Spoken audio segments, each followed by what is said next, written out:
Staronový most pri Holíči nad riekou Chvojnica už opäť slúži verejnosti. V piatok 23.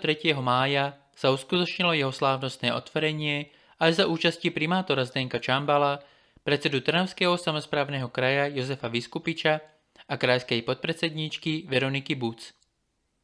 Rozhodli sme v roku 2022, že most bude nie zrekonštruovaný, ale most musel byť zbúraný a postavený na novo.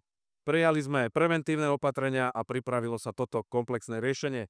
Myslím, že dôležité rozhodnutie aj v spolupráci s našimi cestármi, aj so zhotoviteľom bolo, že bude výstavba úplne nového mostu aj s dočasným premostením. Výstavba prebehla podľa plánu, trvala 9 mesiacov aj so zimnou prestávkou. K dispozícii teda bolo spomínané dočasné premostenie, vďaka ktorému sa podarilo zachovať dopravu aj v tomto úseku.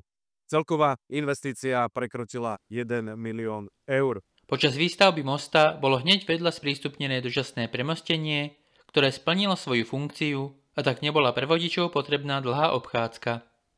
Po sprevádzkovaní mosta bude cesta smerom na Skalicu opäť plnohodnotne využívaná.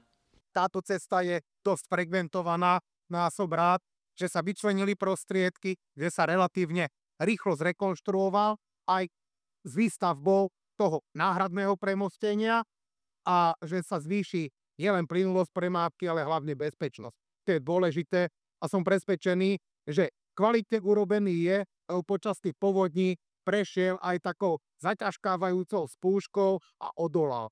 Takže pevne verím, že bude dlhé roky slúžiť tej širokej verejnosti a doprave.